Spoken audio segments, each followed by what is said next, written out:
Good evening, everyone, and welcome to another episode of your spiritual injection. I do hope and pray that your week thus far has been gratifying, rewarding in some sense. We're not going to talk about the challenge, we're going to talk about the gratification, the progression, of any of your endeavors throughout the week. This is, as I said, your spiritual injection, the place where you come and bring your loved ones, your associates and friends to have that recharge and refocus. I say this on a weekly basis because it really is that. Sometimes 7 o'clock on a Thursday, there may be things that other things that we may think are priorities that we want to give our time to. But I guarantee you, if you push those things aside and just take some time for yourself to be on this platform, then you will most definitely, as it begins, as it starts, you will realize that you've actually made the best choice. The things that we have to do on an evening are not going anywhere, and if it's not a matter of life and death, take an hour and a half out of your Thursday. You determine how you spend your time. Don't let environmental factors determine how you spend your time, and take an hour and a half out of your evening to spend some time focusing on you, from a perspective whereby you will be able to incrementally see the improvements in your day-to-day reality. And it starts with the thoughts. And this has been something that we've been focusing on from the very inception of the spiritual injection. Our host has been very keen on targeting the mindset. What type of thoughts are milling around in your mind? What type and caliber of aspirations and vision are milling around in your mind? And this is the place where we give you the necessaries in order to formulate worthy visions, worthy goals, worthy aspirations. And we also give you contacts, information and content that will help you to build the foundation and stepping stones towards the achievement of such. So welcome. If it's your first time on our platform, we are a very unique, one-of-a-kind educational platform where we bring you educational content from a very practical, anecdotal perspective. We bring you on the best that our community has to offer in order to edify you and equip you. We're not giving you information for, we're not trying to create information junkies. We're actually trying to equip you so that in your repertoire, you have educational assets that you can really direct towards a plethora, a whole range of, as I say, of goals and aspirations that you may have for your life. Our educational content is eclectic. We don't subscribe to any one particular course of information, of education. We are well-rounded. Now, last week, if you were unable to attend, or maybe you hadn't even heard of our platform at that time, we had one of our special guests and a friend of the host, 19 Keys. He visited us a few days after a major event that he had had in London. And there was so much being spoken about, so much being brought to the forefront in our conversation last week. As always, I will not attempt to summarize everything or bring to the forefront everything that was discussed. But one thing that really stood out principally is that there has to be a structure and a pathway, not necessarily a well-defined, well-scripted pathway, but there has to be a structure and a pathway to which we are creating towards whichever level of success that we are pursuing. And it's okay to look forward and to create this pathway in increments, not to become overwhelmed with the end goal, but at least have a medium-term goal, which is far enough ahead of where you are, but not so far ahead that perhaps your mind can't conceive it. Because one thing that came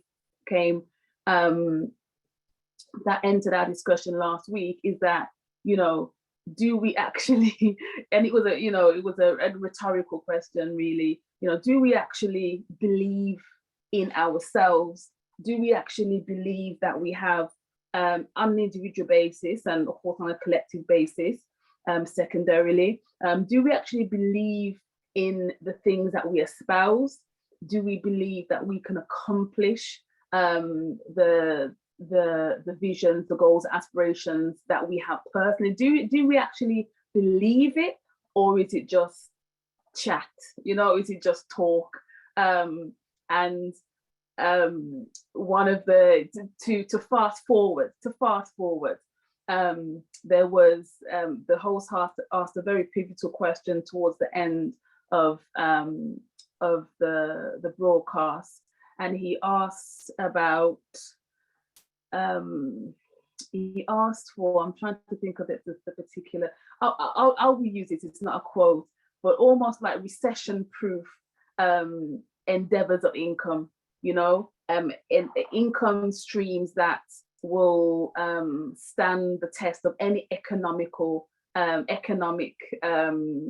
ups and downs. And there were a number of suggestions that were made, and one thing that, without running through the list, one thing that I observed from Brother 19 Keys was that creativity was really at the heart of it. It was really about being creative and looking at needs that we can meet, and being creative about how you can meet those needs. And what he suggested didn't take a lot of money to get off the ground. You just needed the creativity and the focus. He said, can you spend 3 months without watching Netflix? So really and that was an example for him to really let us know that, again, it's been said before, but it's good to hear things from different angles and to hear things repeatedly. Do we have that discipline and that focus, discipline and that focus to actually go after what we say we want, So, and finally, on a more altruistic front, the 19 Keys spoke about, and it's a principle that I think is important for us. He said that he mentioned in response to a question that was posed to him, that with the increase of influence that he is currently experiencing, he is correlating that with an increase of responsibility and an increase of accountability before the gods. And I think that's a nice place to end our recap for this week. I'm going to introduce to you our host. For those of you who haven't met our host is Abdul Kareem. For those of you who are repeat attendees and now family, please unmute your devices temporarily and welcome our host. Welcome, Brother Abdul Kareem. And warm welcome to you too, and all of those who have joined us thus far. Thank you for taking time out of your busy schedules to join us to discuss this very topical and important issue in regards to the Windrush scandal. Many of us whose parents from the Caribbean, from Africa, who were invited to the United Kingdom over a protracted period of time, were treated in a way as if we were some kind of criminals and that we were unworthy to live in a country such as this one that we had rebuilt after the Second World War. Now, we were made to think that the pavement here in the UK, everybody paying attention, everybody all right? We were made, Odati, if you can put as many of our brothers and sisters on the front screen, please, I'd be appreciative, because many people are desirous of really engaging today. So many of our parents and our grandparents were treated as if they weren't used to living in a country that was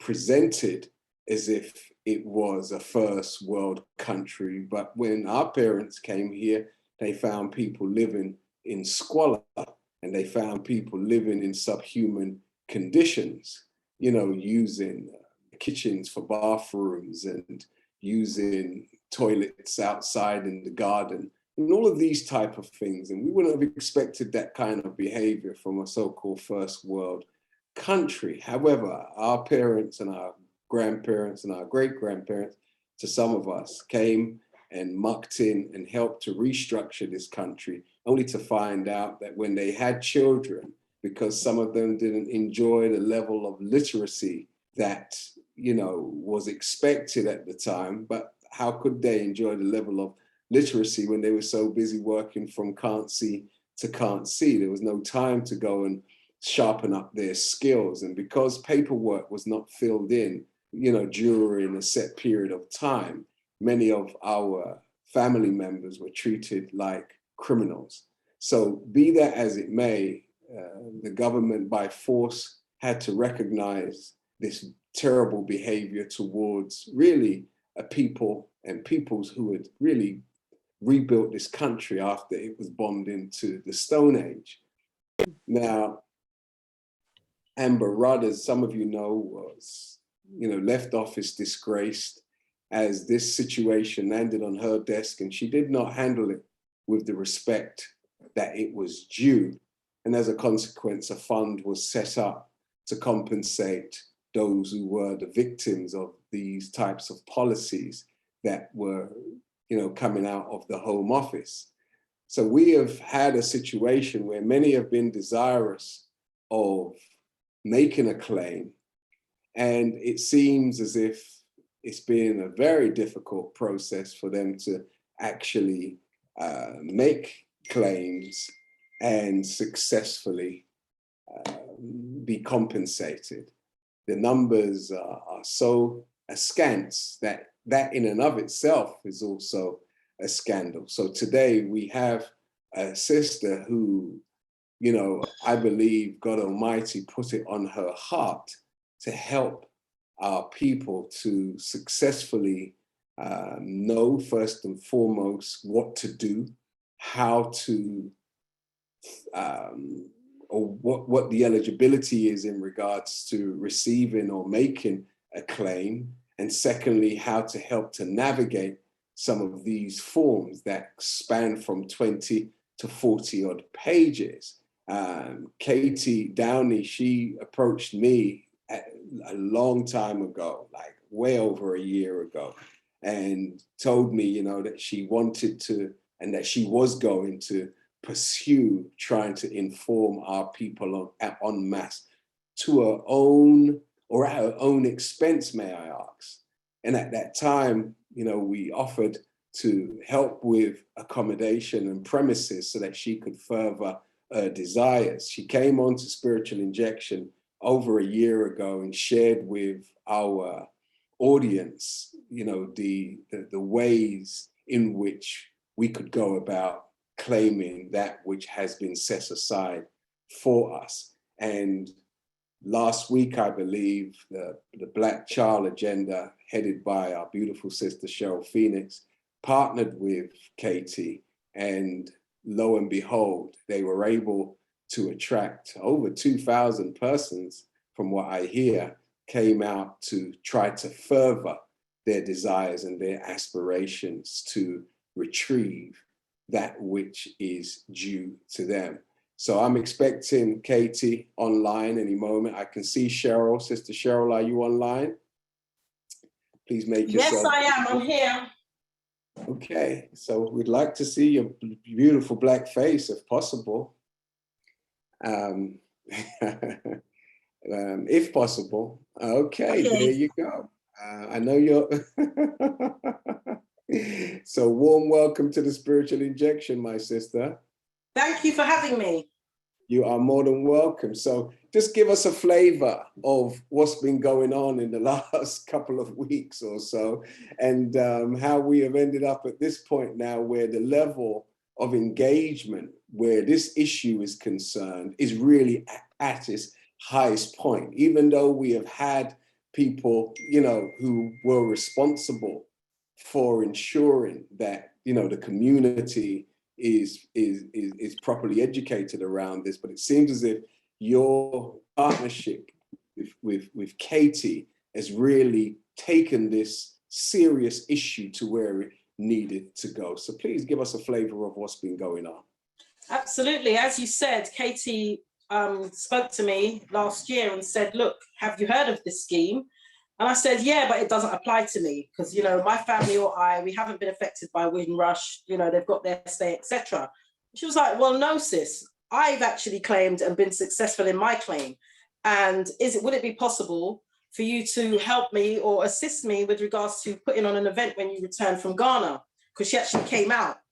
And I goes, that's no problem, because I do have a large platform. So like you said, quite rightly, I shared a video because like many people, I've seen a lot of marketing around it. I've seen the leaflets and I've looked at it and I'm like, well, this doesn't apply. Maybe either forward or delete, so to say. And never really thought anything of it. But when I did the video and put it out, and she gave me more understanding of how this has all come about, and you know what is in store for our community, it was like, oh, okay, well, let's do this. And the response, as you know, went viral. And it was a lot of people saying, well, they kind of heard of it, they weren't sure, how does it apply? And then last week was it. You know, with regards to last week, it was supposed to be just one event. We were expecting, well, I was literally expecting about 300, maybe 400 people max. The venue holds 250 seated theatre style and 300 if some stand around the side. We were overrun. So we broke it down into 3 or 4 sessions, I can't remember, to make sure that those that queued outside for nearly 3 hours were able to come in and receive some information. Now, since then, emails, I think the inbox has got no less than 500 emails in there. So what we're going to do is get an assistant to come in and support us, because obviously Katie works full-time.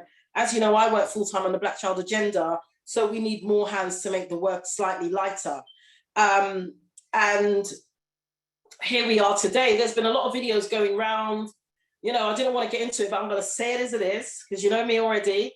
You know, trying to dissuade and disprove and make accusations. And my real response to this is like, listen, whatever it is that people think, or, you know, all these people that claim to be part of this Windrush thing from 2000 and whenever, why is it that nobody else seems to have heard about it until now?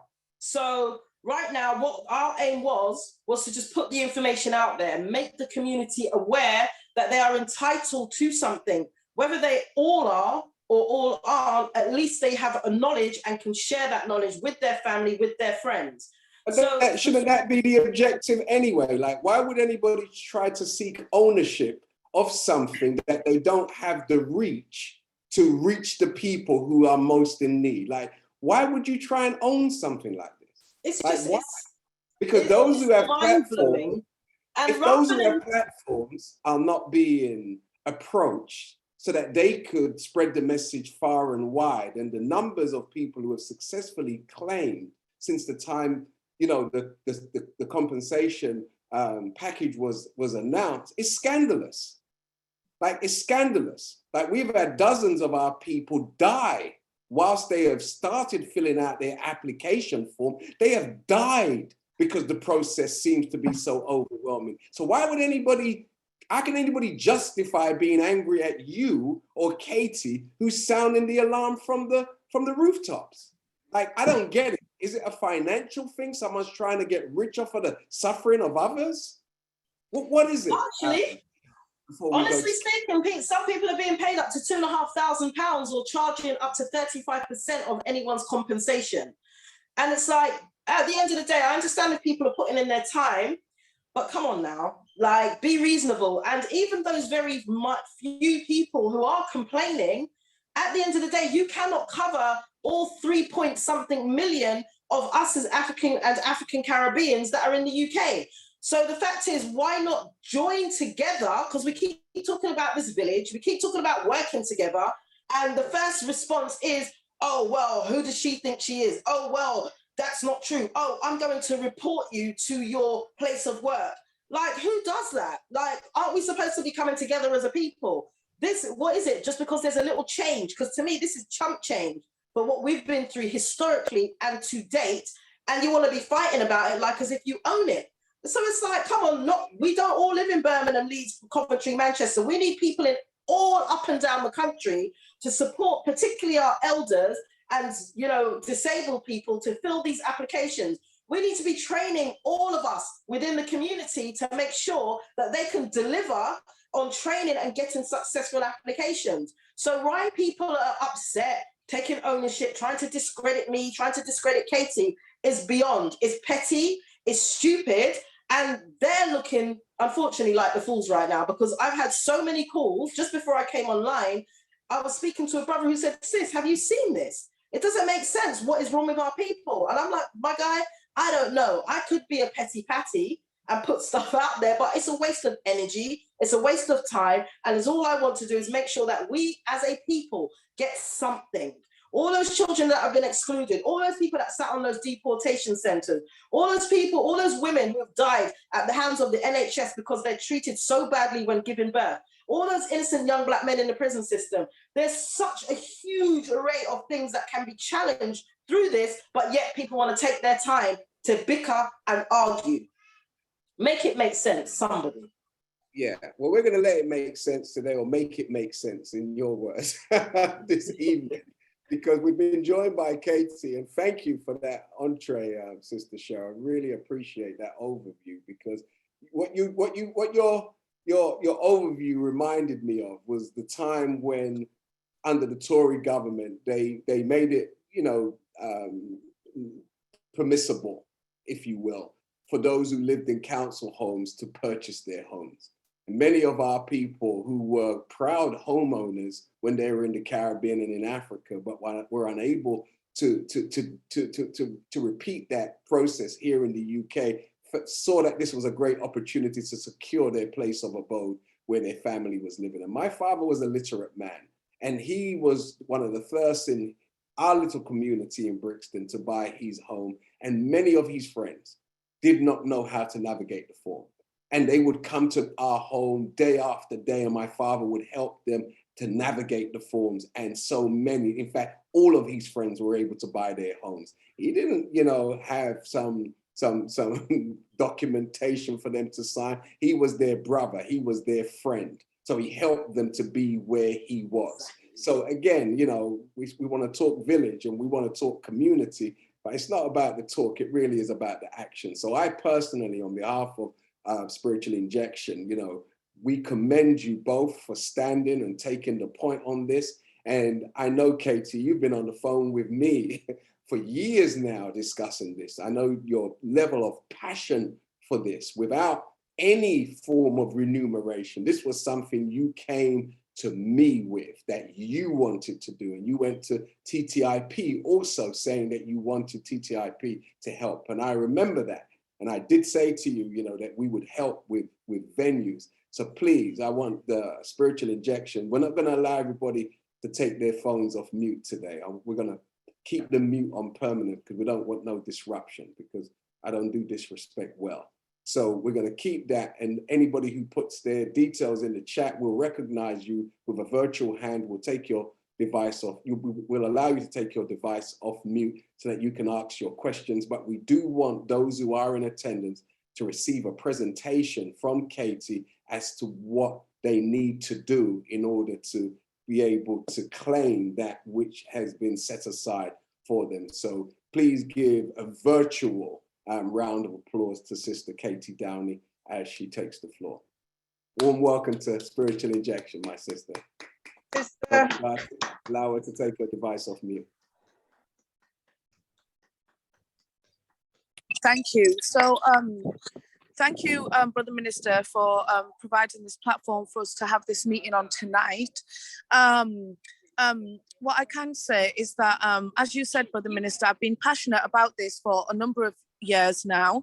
I come to learn about it kind of as soon as the scheme come out, because I'm always often like watching BBC politics or the news, and I kind of stay up to date of what is happening on a political level in this country.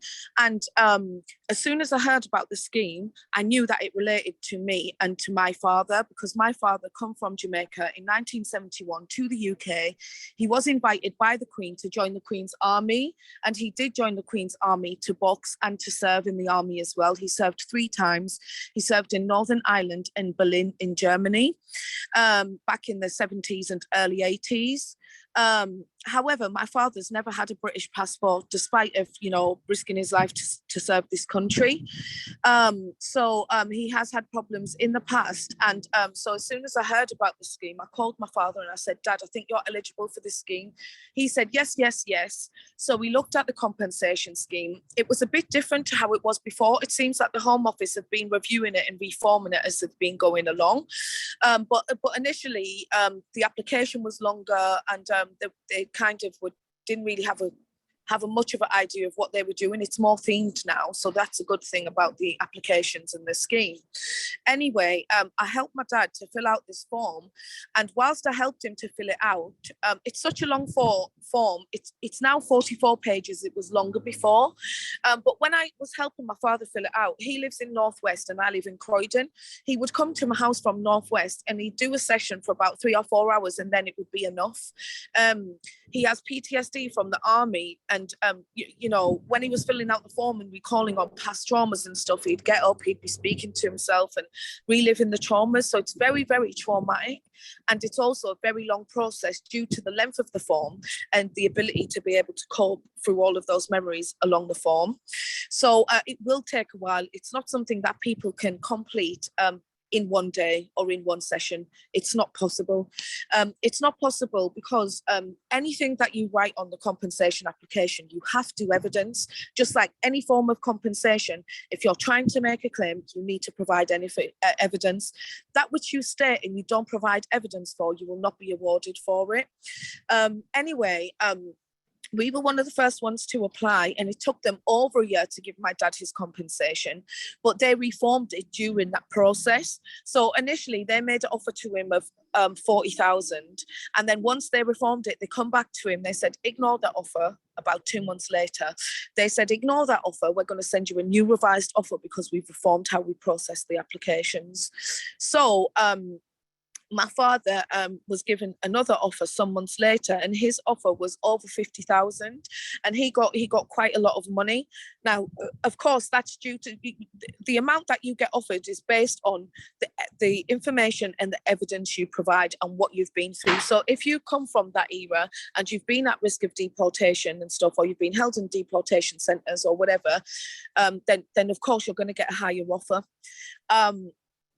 There's different categories in the application form that you need to kind of write your kind of biography under and then provide evidence. So the first part of the form, you put your personal details on there. You put like your name, your address, date of birth, and all of that. The next part of the form, you need to state if you're the person who arrived in the UK from a British Commonwealth nation before the 1st of January 1973, or you are the close family member, which is a son, a daughter, a child, a partner, or like another close type of family member. So for example, in the Caribbean, a lot of us grew up with our grandparents, aunts, uncles, or cousins. So if you had a cousin that you kind of grew up with and you experienced things because of them, or they experience things because of you, you can then apply on that basis. Now, there's different eligibility criteria. So I've just explained if you come before 1973.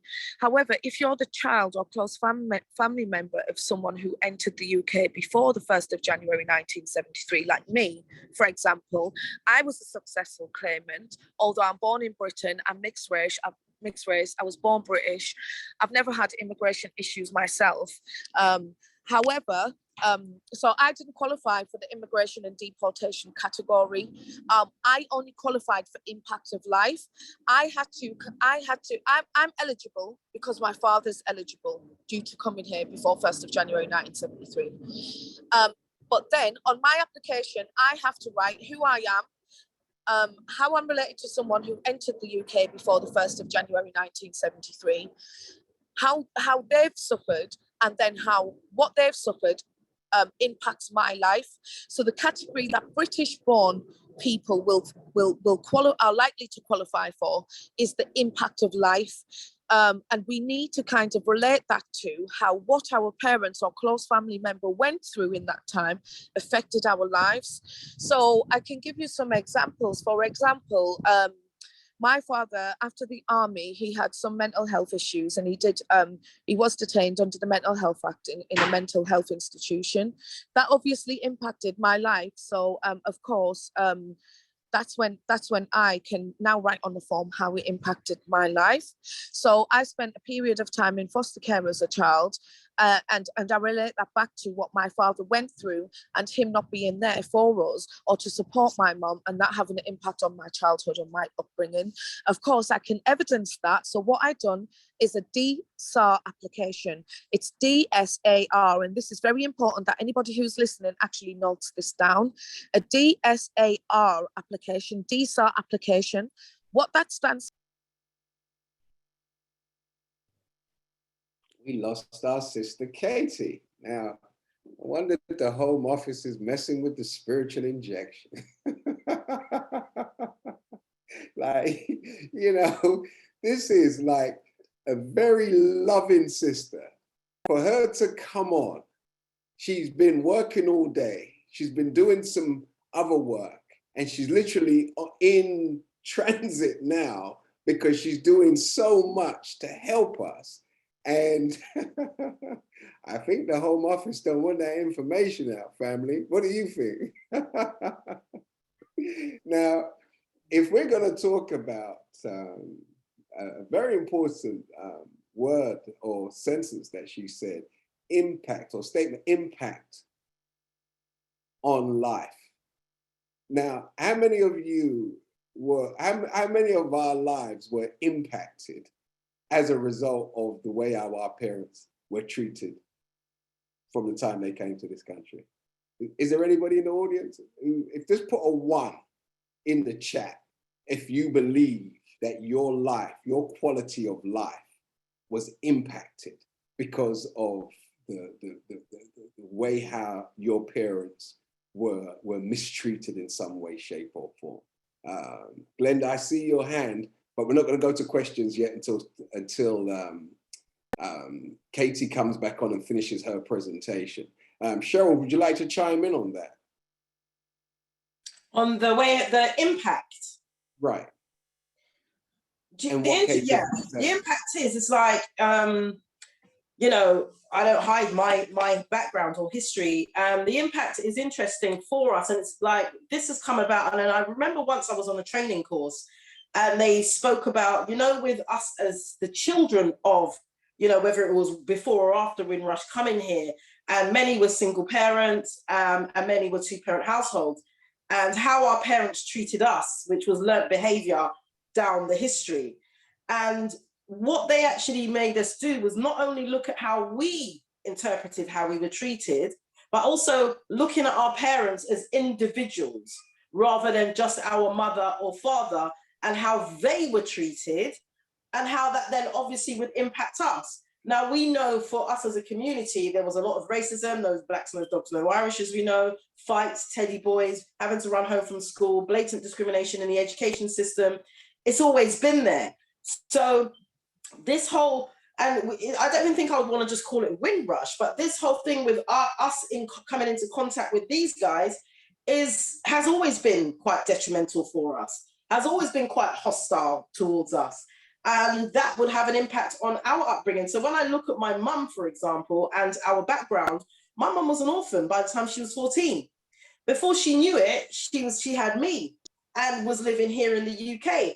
And I'll never forget this, where we were on a 52 bus. I'm in Northwest London. We were on a 52 bus, and a white man was like, get your N baby off the chair.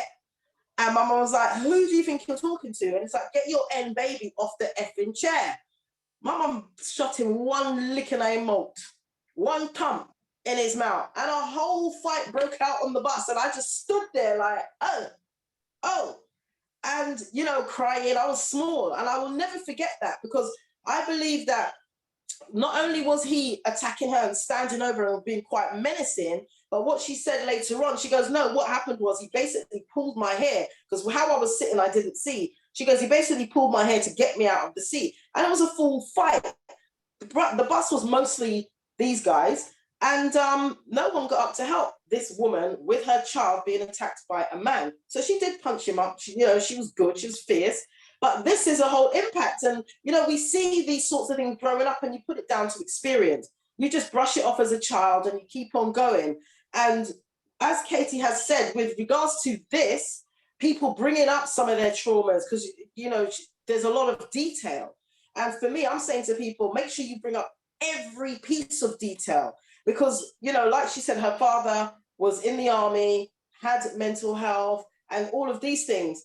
Those of us here who maybe didn't directly think it was attacks on us or anything else, I think a lot of us need to make sure it's down, and a lot of us need to explain a lot of that. What about the fact that, as she mentioned, you know, whatever you raise, you have to be able to evidence. Hence, the attack on your mother and on you. If that wasn't reported to the police and there's no crime reference, if you will, or record, then that cannot be used as impact on quality of life or impact on life, right? And you know what we're like. We're not the first ones to run and report anything to the authorities, because we just don't believe they're on our side. We believe if we go to them to report their brothers, we'll end up being the ones getting arrested and dying in custody, right? So we're very standoffish when it comes to these types of things.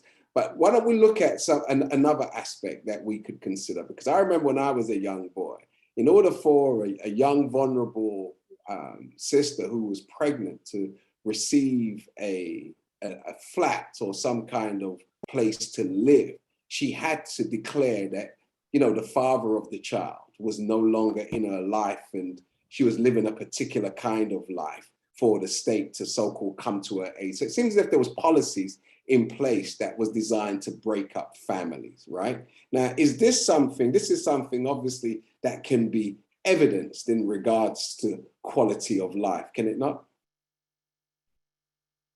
Yeah, 100%, because that was a policy.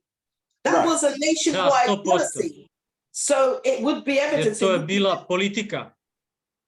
Odate, can you manage your team? Can you ensure that everybody is muted? Because we just don't need interruptions, do we? Of course we don't. So please proceed, Cheryl. Yeah, that was a national policy of, you know, the government. So it's that. Remember, for me, on Saturday, I'm going to just go sideways slightly. On Saturday, one of the things, and even prior to the event, and I was reading and looking things up, and me and Katie have been speaking and, you know, speaking to a few other people. And one of the things that jumped out at me was that, first of all, this isn't enough. Second of all, the policies that have been put in place that are lawful seem to affect us, and no one seems to care, from a mental health perspective, from a criminalities perspective, from a work perspective, where it's actually a thing and everyone knows a Black man or woman has to work 10 times as hard to even scratch the surface of what a white person will be able to achieve in half the time. Now, if we know that and we can evidence this, we saw documentaries around people trying to rent private accommodation, and you would walk in as a Black person, they'll say it's gone. You send a white person in straight after, they'll actually show them around. So all of these things, we as a people don't need to sit down and log that. It's there.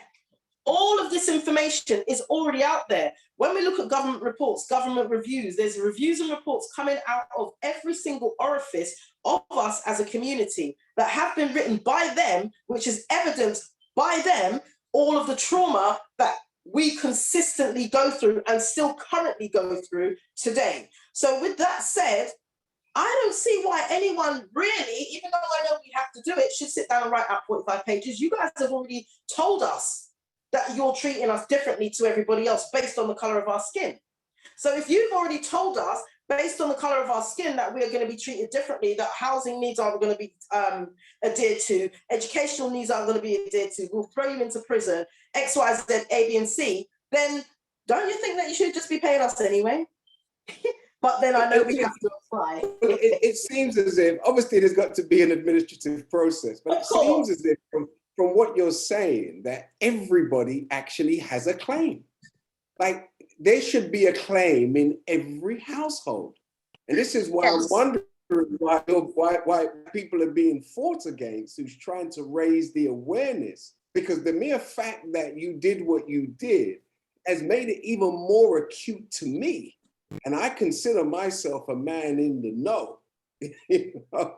But you and Katie made it more acute. So we're going to go back to Katie now, because she's back online, and we want to go through this PowerPoint presentation. Thank you. Yes. Sorry, I do have limited time and I have limited battery. For those of you who don't know, I also act part-time, and I'm currently on set, and we've gone over, and I can't leave. I'm not allowed to leave the set, and it's for BBC Three. But anyway, in regards to, we can put up the presentation, but the information that I'm providing is directly off the presentation. I saw a question in the group chat, which is very, very valid. And also, I'd just like to add some clarity on this. Now, if you don't fit the category for deportation, someone asked, how can you qualify for impact of life? Now, and that was from Sister Hermina, I believe. If you missed this in the beginning, let me just explain this. I'm mixed race. My mother is white British. I was born in this country, in England. I've never lived in any other nation, and I've never owned any other passport or nationality up until in August this year. I've always been British due to my mother's. And in the UK, you are whatever your mom is based on nationality, right? So my mom's British, I'm British. Now, I say that to say, how did I qualify for compensation? Because I got £20,000 compensation last year due to this scheme. You qualify, and even the government website says this. Even the government website makes it very, very clear that you do not have to qualify for deportation and immigration in order to be successful for the compensation scheme. The compensation scheme, as I was saying when my battery died, apologies for that, there's 3 categories in the application that you can qualify under. That means once you fit the initial eligibility criteria, such as being a person from a British Commonwealth nation that arrived in the UK before the 1st of January 1973, if you arrived here, then number 1, you're eligible. If your parents or grandparents or other significant close family member arrived before then, you are also eligible. That is the number 1 criteria, period.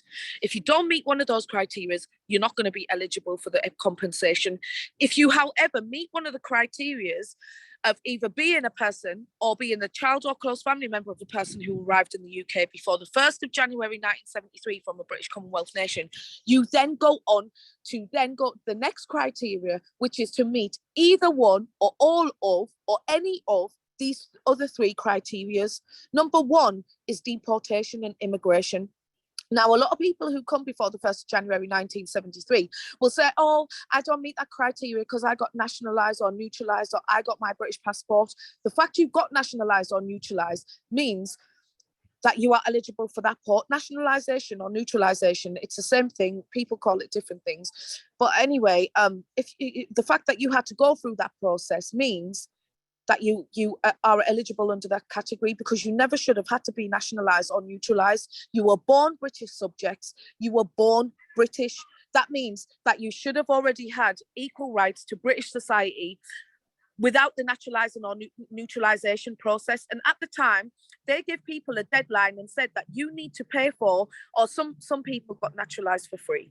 Well, you need to do this process before a certain date, otherwise you're going to lose your right to be in the UK or work in the UK or live in the UK or access the NHS, right? Now, you were already British subjects, meaning you never should have had to gone through that.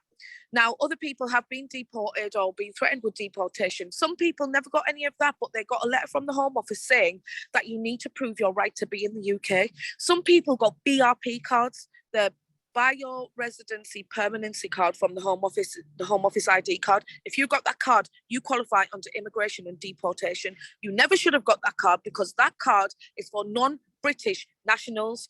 You were born as a British national if you entered the UK before 1973. If you never entered the UK from before 1973 and you were born British like me, or you're mixed race like me, you still qualify if your parents entered the UK before the 1st of January 1973. Now, one of the videos that is trying to criticize my event claims that you have to qualify for deportation and immigration in order to be successful for the form. That is entirely untrue. Please have a look on the government website and you will see that the government themselves have written that. So is that person correct in the video, or are the government correct about their scheme that they've put on themselves? Now, to answer the question, how do we qualify? We qualify as a close family member to someone who arrived then, and due to the trauma that they've experienced, due to the scandal, it's affected them mentally, emotionally, or gave them trauma or whatever, as it did many of our family members. If we were parented by traumatized parents, that obviously has an impact on our lives. Now, as I said at the beginning of this, you can't just write anything on the form and expect to be awarded compensation. It's not going to work. Whatever you write, you have to evidence. Now, as I shared a personal example earlier, I was in foster care as a child. Obviously, that relates back to the parenting that I received as a child. Had my father not had the Windrush scandal experience, he probably would have been a better father and more stronger. So whatever you write, you have to evidence. Now, have you examples that you can use? Health. Have you ever had mental health issues? Has that ever been recorded at the hospital or with the doctors? Have you ever been detained? Have you ever received medication, counselling, or any form of therapy for any trauma that you've been to? Does that trauma relate to the way you were parented or the absent parents in your life? Does that relate to having to grow up with maternal deprivation, growing up without your mother because she left you in your home nation, and while she was promised a better life? It was a form of manipulation that they gave our mothers and grandmothers, welcoming you to a better life. And when you got here, it was a much worse life. However, being left alone in early childhood can give children maternal deprivation, meaning that they're deprived of the maternal connection to their mother. That then forms attachment issues. Some of you grew up without your mother or father. You then have struggled to form and maintain positive relationships in your life with your sibling group, with your other family members, with partners, with the other parent of your to the other parent of your child, so your baby mother, your baby father, your ex-wife, your ex-husband. Some of you have had those problems in relationships, and that is likely to be due to attachment disorder that stems from early childhood and being separated from your main caregiver, being abandoned or being rejected.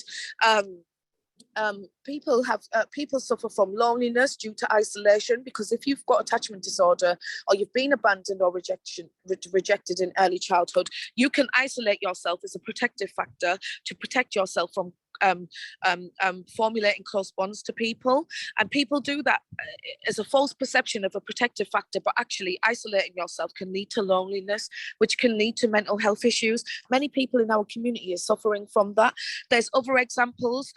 Many of our parents and grandparents that entered the UK before the 1st of January 1973 were denied access to housing. Many of you may not even realise this, and would have had to have grown up in your mum's friend's front room on the floor. All of you, your mum, your dad, and your two siblings, and you would have slept in your parents' friend's house or parents' cousin's house for some time until your parents worked up to 80 hours a week, 2 factory jobs, in order to buy somewhere or rent somewhere for you lot to live in. And even at that point, it would have been a 1-bedroom flat for you all. Some of you still have those memories. That's the type of things that you would put on the form that it impacted your life. There's been a lot of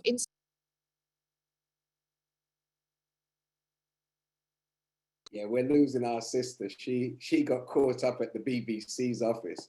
But wasn't that information useful, family? Most definitely. And we're gonna do a part 2 next week, Thursday, to ensure that we are able to flesh out more. But Glenda Caesar, you've had your hand up for a minute and your head is going from left to right. So tell me, what's going on inside your head that's causing Oh, it to... I can tell you because, you know, I take my hat off to Katie and I take my hat off to Cheryl for generating so much people to draw interest. But this thing started 4 years ago. And unfortunately, I have to let you know, I was the first person to be paid out from this scheme and I got a 6-figure sum. And I'm still helping people. And I've played a part in trying to get this whole scheme changed completely. So all the new policies you can see is because of the organizations that I've been with, and I've had to make the change. Now, I didn't come on here because I've got to go into another chat to do another meeting, but I wanted to just clarify that some of the points that these two ladies have made, that it's not such a, it sounds like the message out there is like, come forward and get them, you know, the money's there. It's not like that. There's two parts to this whole scheme. There's the status part, and then there's a compensation part. Now, the reason why I can tell you this, because I came here at the age of 3 months. I'm 61. I've never known any other country in my life. Okay, so this was my country. At the age of 50, they decided to terminate me from my job. I worked for the NHS for over 20 odd years. They terminated me from my job, I couldn't get benefits. I didn't even have a British passport. My son was born in 1988. I've got 4 children. My last child, they said he wasn't British. He couldn't get a passport. So I can understand all of the pain that everyone's going through. But what we need to do is have clarity on this thing. And like Katie and Cheryl has said, reach out.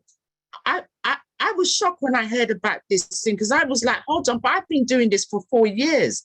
I've been on the news. I've been on the telly. I've been on radio stations. I've been all around the country promoting this. So when I saw people rushing out to go down to Wilson, I thought, hold on, where have you been? This story's been out so long. Where have you been?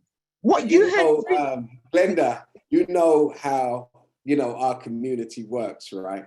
It has pressure points. And there are some people who have a greater level of access. They're like No doubt. They're like the nervous system, if you will. And when you bring something to someone like Cheryl Phoenix, you know, she will get to places that the average person cannot get to. No and doubt. There are others like that. So no doubt.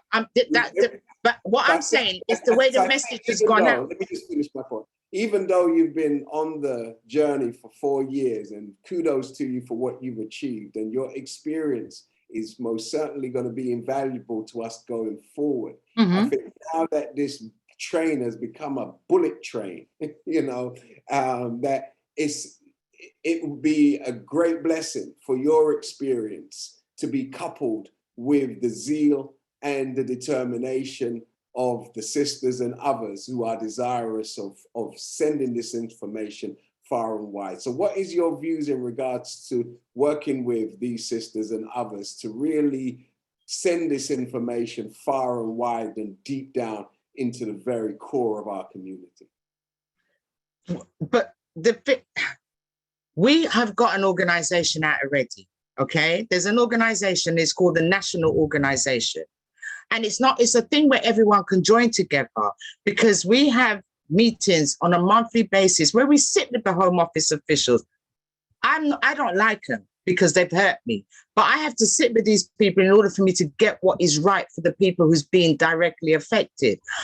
What we don't want is a lot of people coming forward and then clogging up the whole system. And then the people who are rightfully entitled to will not be able to get what they're entitled to. So we need to have say this to you, Glenda. There's no real way of determining whose claim, no, there's not. Let me say, is more important than others. It is for the government to increase their capacity. It's not for the people to minimize the amount of claims that are submitted. So I don't appreciate that being put at our door, because even if the claim comes across, you know, unworthy, it's worthy to be submitted, you know, because there's no doubt, because this whole system came from Let me say, if you don't mind, everybody who is of African origin, Caribbean descent deserves to submit an application, in my estimation, because we have all suffered, even to the degree of being taught other people's history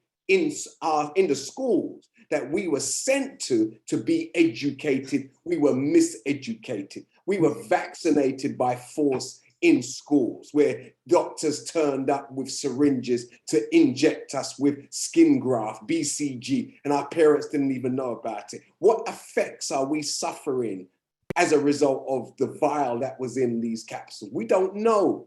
So you're from correct. our perspective, everybody is worthy of submitting an application, and we shouldn't legislate who should and who shouldn't. What we should do is appeal to a rotten government to ensure that they have the administrators in place to ensure that every one of our applications are properly scrutinized and properly awarded in accordance. 100%. I agree with you 100%. And there's ways and means of us doing this together as a large community. That's what I'm saying. If you're sitting down with government officials, then let them work on the street and let them do what they do with the grassroots, and you feed back the information from where you're getting it from so that everybody can work. But there's no this is what I'm saying to you. Brother Abdul, this is what I'm saying to you. This is what I do anyway. So it shocks me to know that even with Cheryl, who's got a large platform, and with Katie, that there's a Windrush thing going on, and they haven't reached out to the other organization. I came down there for me to come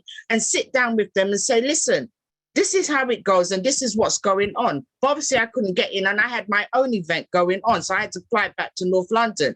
But this is what I'm trying to say to you. What we need to do is come together, because there's a Windrush Act going, they're trying to put it in place right now. So these are the things what people do not know. We need to come together.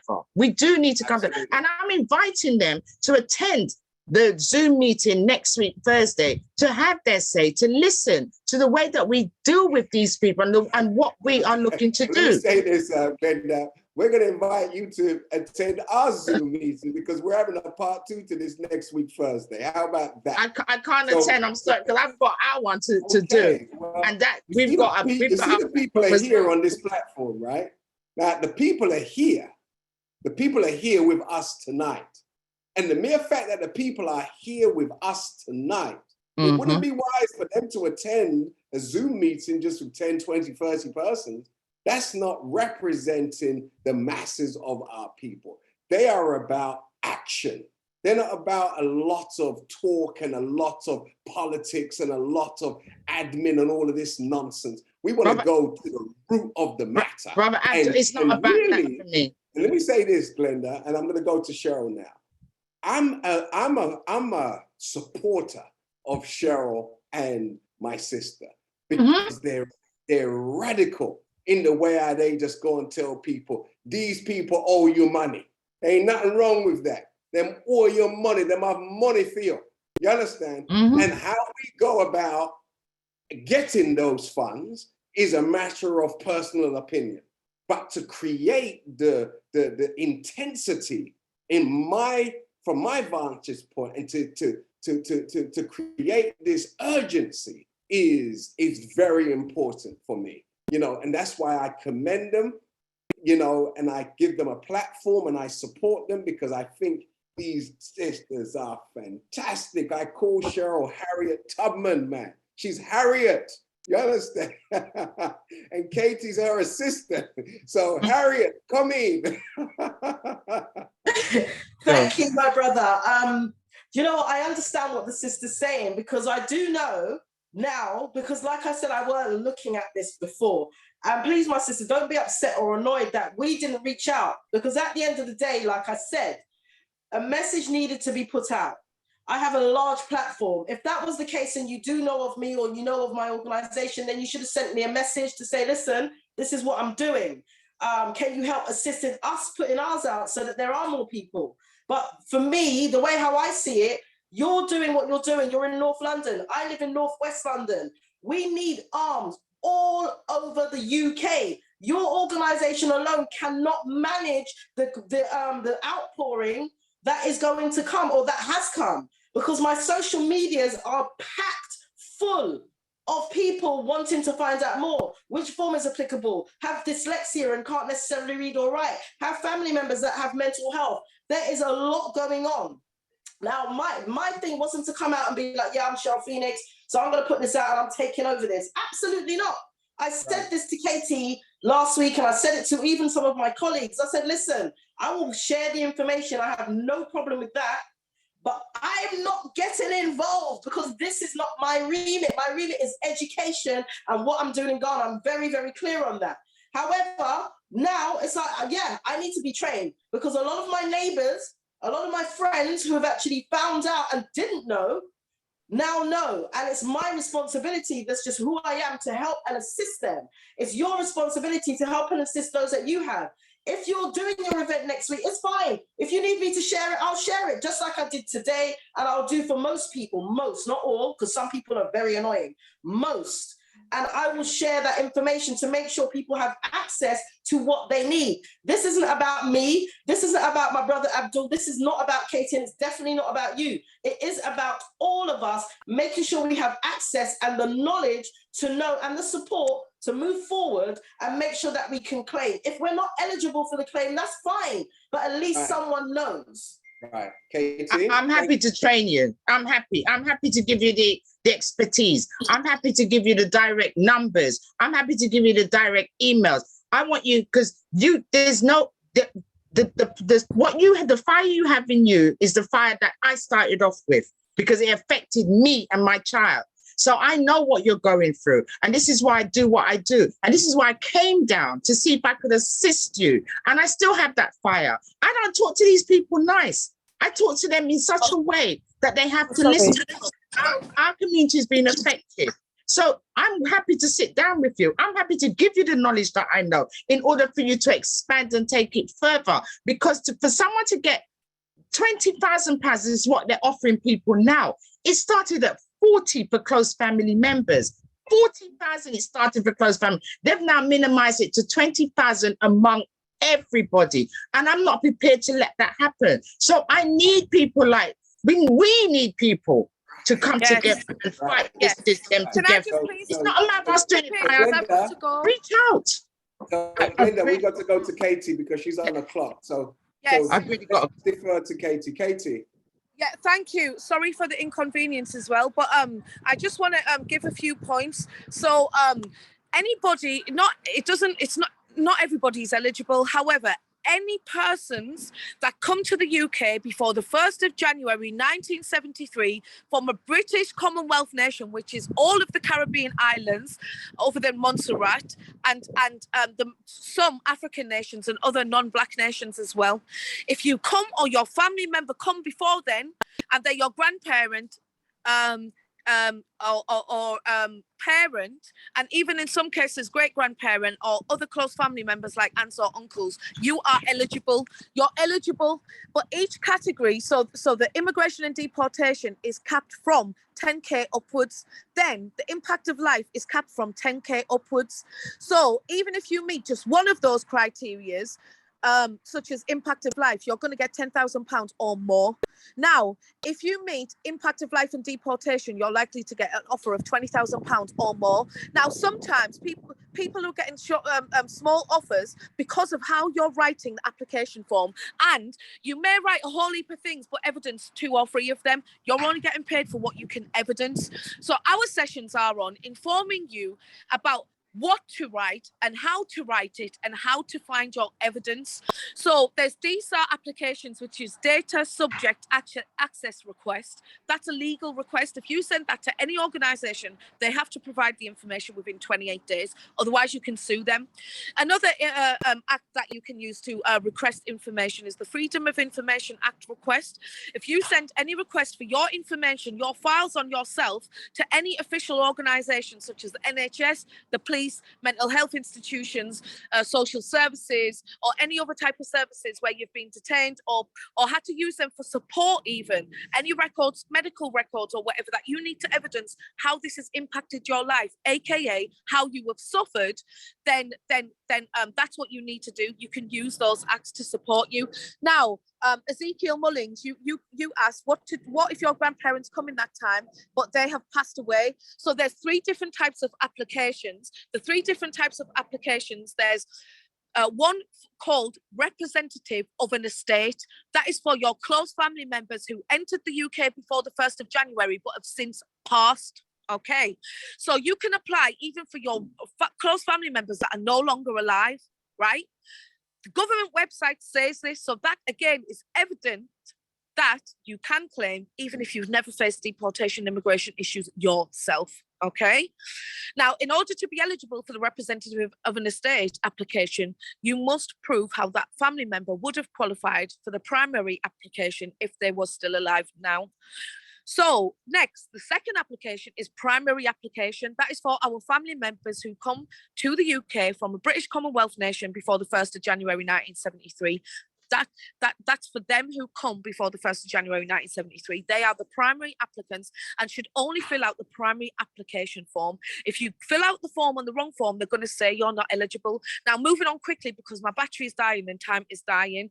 In regards to the next application, what they would need is in regards to the next application, this is for the close family members. If you are the child or the family member, close family member, the son or daughter to those who come in that time.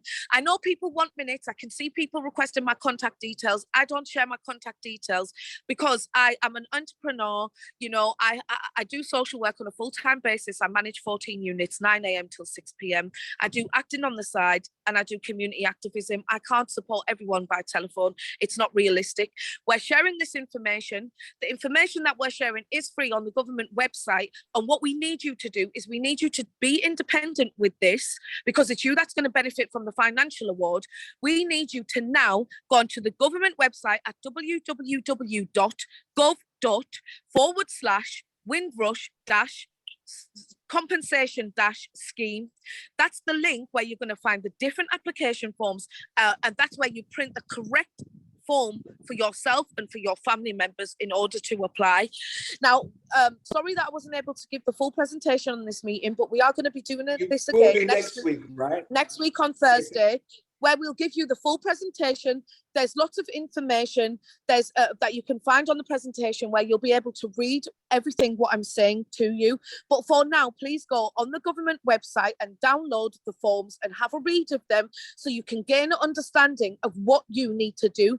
What you then need to do, especially if you're born in Britain, is you need to go to your family members who come before that time, or your aunts and uncles, or maybe the elders in your family if your grandparents or whoever are not alive. You need to contact them and you need to ask them about the information pertaining to your family's arrival in the UK. What happened before they arrived? Was they invited? Did they pay to come here?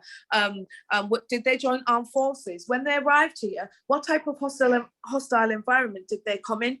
Even the British government admit that it was the UK was a very hostile environment for any Black person coming to the UK in that time.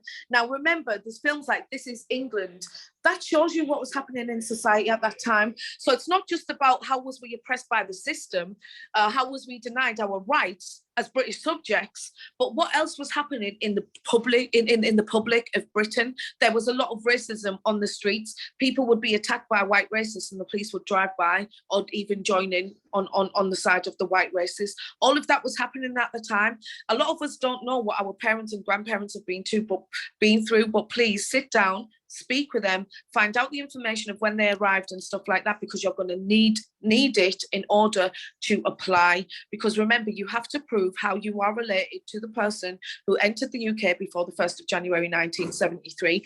Once you have those conversations, you are going to realise that a number of our family members actually still have the original travel documents of how they come to the UK.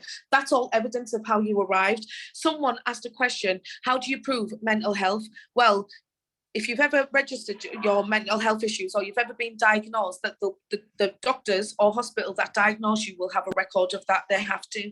If you've ever used sick notes for DWP benefit claims, that's evidence. If you've ever had ESA or sickness benefits from DWP, ask them to write you a letter. That's evidence as well. If you've ever been detained under the Mental Health Act, what you need to do is contact the institution of where you were detained, and evidence of that will be given to you. They have to give you evidence.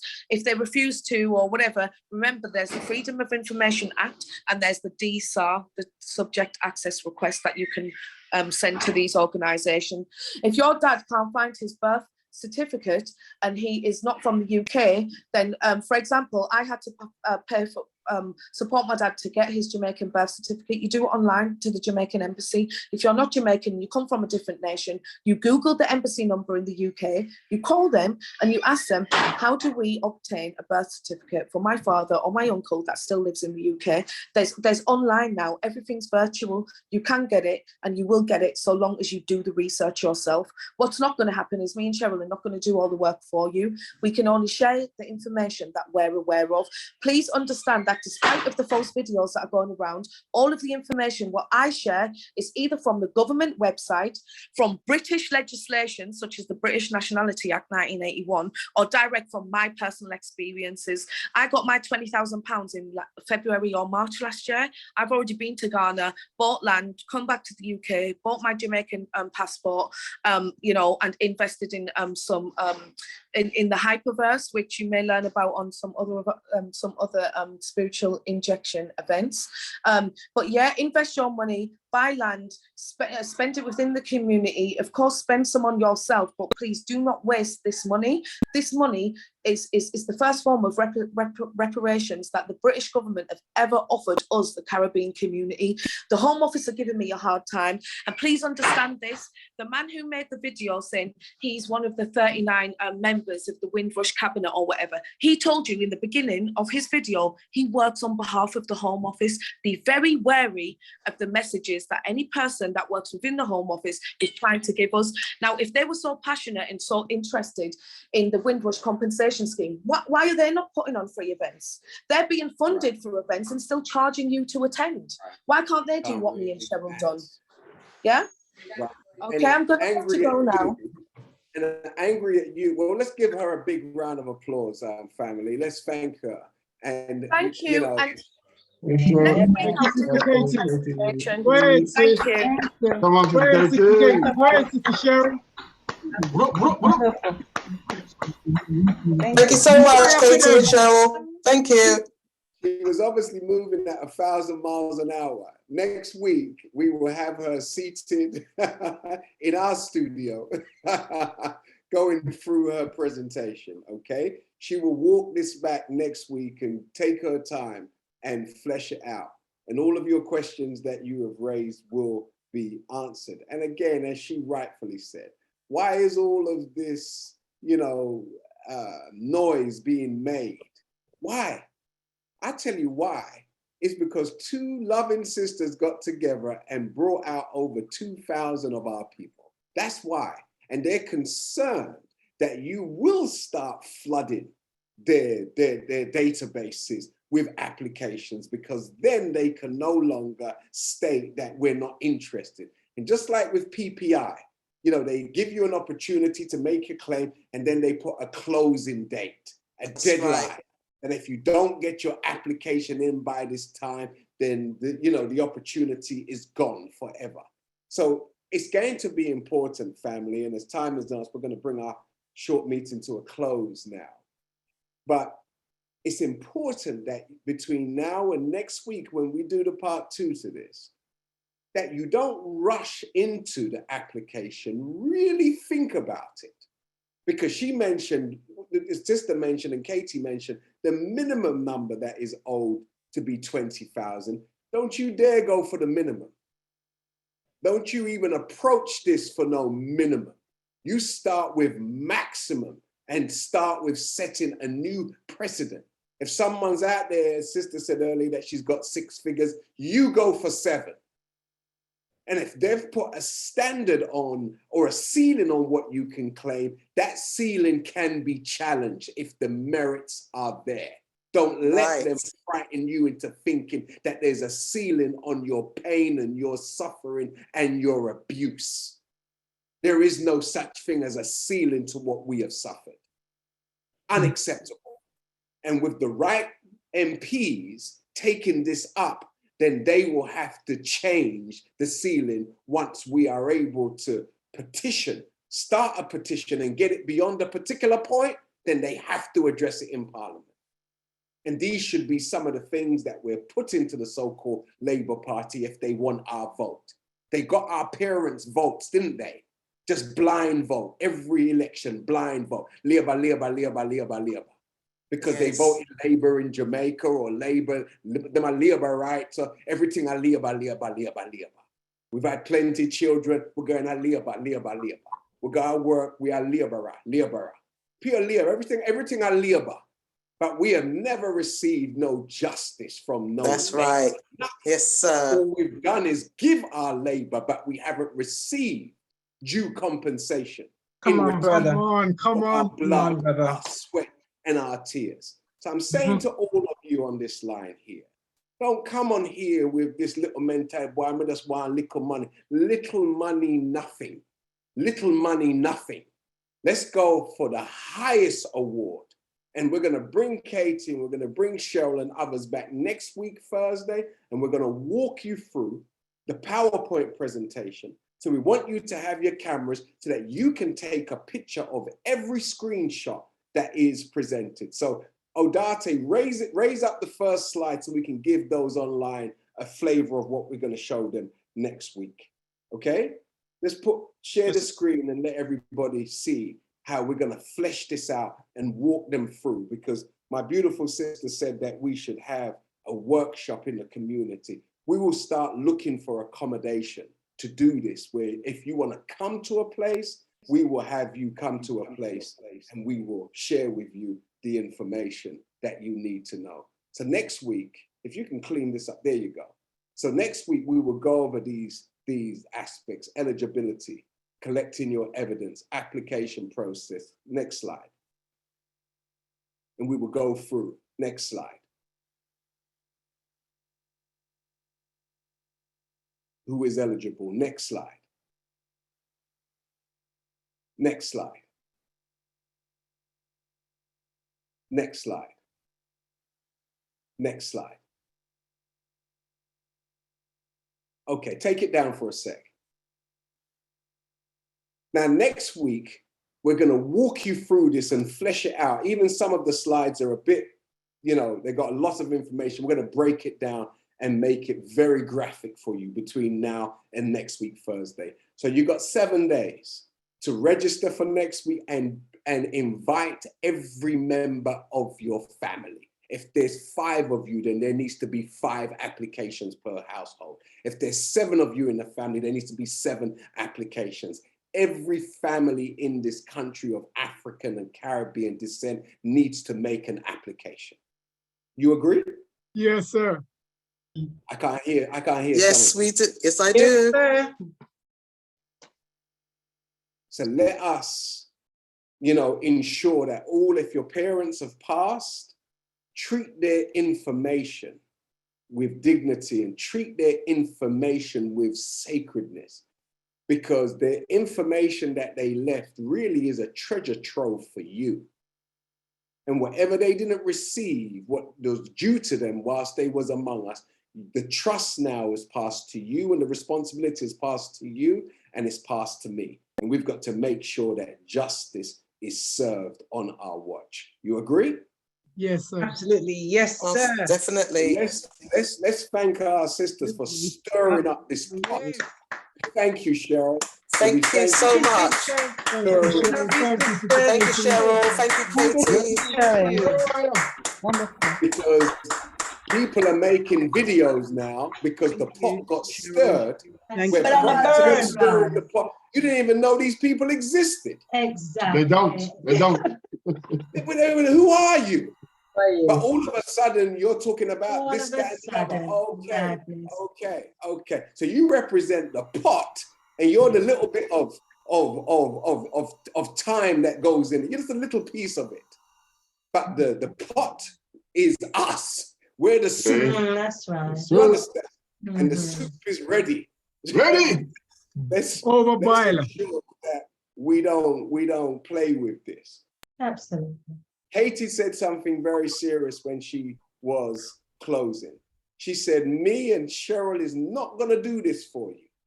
And it's important that none of us expect anybody else to just do this for us. Do you understand? If you've got a literate nephew, a niece, someone who's been to college, someone who's been to university, someone who's got an A-level, that person there in your family, you must summons them to be the administrator of these claims. Do you understand? Yes, sir. Everybody's got someone in their family who's been to college, right? Or got some kind of A-level, right? Everybody can't be in prison, can they? We usually have at least one. So that one now becomes the family's lawyer. Yeah? The family administrator. 7 of you, 7 forms. Okay? And the person for their services, you know, the family member should offer the administrator 5% of any claim successfully, you know, submitted. You got to incentivize. You got to incentivize. So 5% of a minimum of 20,000 is how much, Colin? Cheryl, you're on mute. 5% of 20,000. Come on, quickly. It's a grand. It's 1,000. Simple, it's £1,000. I was just waiting to see if you lot can get it. It's £1,000. Now, if there's 7 of you, like, come on. Pay the person to come and help you. Are you with me, family? I'm very serious. Because your forms are going to take hours, days to do. And they need to be properly filed. And it's going to be like an interview. All right? So she's going to walk us through next week what she had to do. And our other sister will come back, God willing, and walk us through. But the idea is by next week, this time, when we finish, we want everybody to be clear. Okay? Yeah. Are you with us on this? Yes, sir. Yes, so sir, most definitely. Ensure, family, that you bring your friends, your family, and members of your community next week, Thursday, and we're going to ensure that you have all the PowerPoint slides simplified. Bring your smart device so you can take pictures of everything we're going to put on the screen, and bring your administrator also on the line, your little nephew, your little niece, your cousin, whoever they are. They don't even have to be in this country. They could be in the Caribbean. They could be in Africa. Bring them on the Zoom. You understand? And sister will explain to them what the family needs to do in order to get what they're due. All right? Yes, okay. Yes, so with that said, is there any closing remarks, Sister Cheryl, that you would like to share with us? No, just literally reiterating what you've said. And really what we want to do is get a lot of action. Like you said, action. People who can train, people who can assist. You know, we do have some elderly that are out there that don't have any family. You know, we need people to assist, and just keep sharing the message. Just keep sharing the message. It's out there now. And as many people that know about it as possible, make them crumble. Then they have to rebuild. They've had, what, 400 or 500 years of free labor. Hey, it's about time they paid something. This is 0.001% of what is owed to us. Get your money. And I'll speak to you. Well, I've already spoken to you about my plans for the future. So let this take place and get rolling, and then we'll start sharing on the other side. Wink, wink. And you know the beauty about this, Cheryl, unlike with the reparations claim, they have admitted that they have done us wrong with this. That means the floodgates are open. They can't take back that talk. It's out there. It's out there. It's out there. They have accepted liability. It's now our duty to hold their feet to the fire. 100%. This is not it.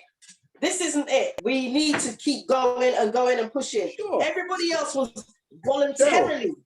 Cheryl, this is training for us. This is to get our minds ready for the legal battle of our collective life. Right. Because reparations is not for one group or this group, that the group. That's for all of us to come together to fight that fight. Okay? So this is training each one to document their pain, their suffering, their humiliation, their annihilation. This is for everybody to write a journal and document all of the evidence that your family has, all of the doctor's reports, everything you have must be in a document, because this is to segue into the big fight, which is the fight for reparations. Okay? This is a start. This is the segue. So make sure you have your documentation. All right? Lest you become a part of the problem. And don't listen to no talk of nobody who want to tell you, oh, we're already doing it, so everybody must join our organization. No, no, no, no, no. There ain't no one group who can handle this. There ain't no one group who can handle this. All That's right. groups combined must handle their part. And then the leaders of those groups should come together in oneness. And whoever don't want to work together, you know that's the enemy. Okay? Yeah, good point. You know that's the enemy. When you don't want to work together for the good of the whole, for the good of the whole, no, no, no, no, no. It's bigger than any one person. And sometimes, you know, as we said earlier, the truth is now out there. So continue to fan those flames and spread it wide and spread it far. There is no organized, structured way of telling everybody. Everybody ain't going to come to the knowledge of this the same way. Do you understand? Some will get a text, some listen to Facebook, some are on Instagram, some are just talking about it at work. How are you going to legislate how people know about this? You can't legislate it. You should just be thankful that it's out there. Thank God. Thank God. Yes, that's right. That's the best attitude. In every church, every preacher should be encouraging their congregation to look about this. In every they won't. Every Pan-Africanist event. Kwanzaa's coming up. In Kwanzaa, this should be spoken about. We should have presentations about this at Kwanzaa. Yes, and celebrate the fact that we're going to engage in this kind of fight. So, Cheryl, you got your hand back up again? Yeah, I just wanted to say, like you just said, with regards to, there's been a few churches actually come forward. There's been quite a few people up north, West London, South London, all over. South London is you guys' remit. But there's been people that have come forward and said, listen, we've got venues that hold 1,000, 500, whatever it may be. Please, can you bring the knowledge so we can share to our congregation? Sorry, my grandbaby's in the background letting us know that she's present. No compensation coming to them, don't worry. So we're basically letting everyone, like, we want to basically, that was the whole idea, like you said, of why this information has been shared. Now everyone's woken up or they're sniffing around a little bit. People have offered venues, and that's what we need, because like you said earlier, myself or Katie, we're not being paid for this. We just want everyone to know. So those that, if you know anyone that has other free venues, wherever, not in London per se, but outside of London, etc., we're happy to go there, give a presentation, share the information. Those people can also be trained to deliver and assisting people filling out the applications. The email address that myself and Katie are using is, sorry, he just made pumpkin, CherylPhoenix11@gmail.com. If people can contact you guys as well, and then, you know, we just keep going, we just keep building so that we can just send it out en masse. There ain't no legislation on me. I ain't been legislated yet. So I don't see how anybody seems to feel that they're going to stop me from speaking about what is truth, right, and factual. And I will always spread the word. And whoever's upset, you can be upset over on the left over there. Let us, those that want to work together, get on with what we need to do for the benefit of our children, their children. I've got my grandbabies running around in my house, so they need to benefit. We need 3 layers of wealth to make sure that our children don't have to go through and restart the wheel of what we had to go through struggling. So people need to see it slightly differently and not think it's just about them, because this ain't about me. I plan on sitting down on a beach within the next 3 years and not having to see anybody. I'm just chilling and minding my black business. So if people want to be on this hustle until they're 70, 80, 90 years, good luck to you. I want us to pass this down. My sons are from 30 downwards. They need to know so that they can in turn tell their friends. And the ones younger, they can in turn tell their friends. That's what we should be doing. We need to be passing this stuff down, not hogging it and holding it like as if it's ours, because it ain't. You think these people business about us? Not really. And like you said, we need to move on to the real war, because the real war ain't begun yet. It hasn't even begun. This is just a sniff of what could be. And it's interesting, when you're just sniffing the little bit, of what could be, there's already fighting. And we excited to fight. Get out of here. Let them go on with their stuff. I'm not interested. I'm not going to be petty. I'm going to be very, very good, Brother Abdul Hakim. I'm going to be good. I'm not right to it, but we got to just do the work. No one ain't interested in nonsense. Thank you. And you're not going to sit down on no beach. There's too much work to do. We can do beach for a day or two, but that's not a permanent abode for you. We're just getting started, you know, so you can go and recharge your batteries. That I will allow. Okay, but after your battery's been charged, after a week or two, it's back to the grind, okay? Because we've got a lot of work to do, a lot of work to do, okay? A lot of work to do, because you know. Okay, 5 years. I'll give you 5. I'm maxing out. All right. All right, family. So look, everybody, thank you for a wonderful evening. And we don't want to overstretch you because, you know, you've been very patient with us. And we hope that we have rewarded your patience with information that you can leave here and start to implement as soon as possible. So next week, yes, for those of you asking, is there another ticket that you have to buy? Of course there is. Of course there is. Of course there is. It's obvious, isn't it? You know, we're here on Zoom. How advantageous is it for you to be in your home, comfortable, and be in the classroom like this? Isn't that a blessing? You don't have to go in your car and come to a venue and stand in a line and be searched before you went in. You're in your home. Surely you're not actually paying a fee. You're actually giving a donation to encourage this platform to continue on to do great work in the future. You're supporting your own. That should be a privilege and an honor. Support your own, brothers and sisters, because we're giving you information to empower you. Don't see it as a charge. It's not a charge. It's an administrative fee to help us to continue on in the future. All right. And if you want to see us produce quality, then please allow us to do that peacefully. All right. So start promoting. Next week, we'll see you with a full color PowerPoint presentation that will simplify all of the steps, and you just take pictures of them, screenshot them, and then we're away at the races. But we will monitor you and help you until all applications have been posted or dispatched, emailed, whatever the case may be. Love you, family. Thank you for coming on this Thursday evening. Give yourselves a big round of applause. Show love to your family, above you, beside you. Love you too. Well done as usual. Well done. Well done. Thank you so much. Bye, everyone. Next week, don't miss out. Thank you, Spiritual Injection. Thank you so much. Yes. Thank you, Cheryl. Much love. You're welcome. Thank you guys for having me.